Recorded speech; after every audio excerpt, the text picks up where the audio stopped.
Welcome to the math class. Have you ever wondered what is going to happen if you flip a coin? Will it land on heads or tail? Or what if you roll a dice? Will you get 6 or maybe 4? How about guessing if it's going to rain later today? All these questions are about probability, and this is our topic today.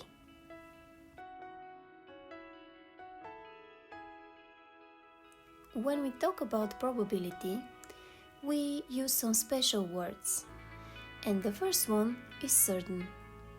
Certain means that the event will definitely happen. For example, the sun rises every morning. If today is Thursday, it is certain that tomorrow is Friday. Good chance. It is likely that an event will happen. For example, if there are lots of clouds in the sky, there's a good chance it will rain. Or if you study for a test, there is a good chance you will get a good grade. Now let's talk about things that have an even chance of happening. This means it is equally likely and unlikely to happen.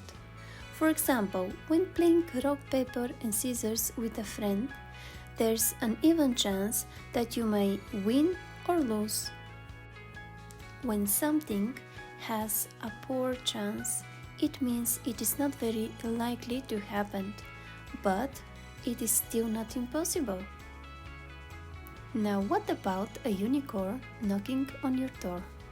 That's impossible. There's no chance that it will happen because we know that unicorns are not real.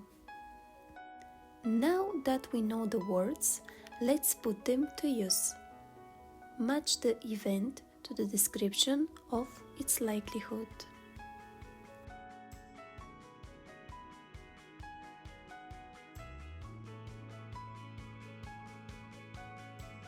Well done! You have learned how to use probability words to talk about events. Thank you for watching and see you next time.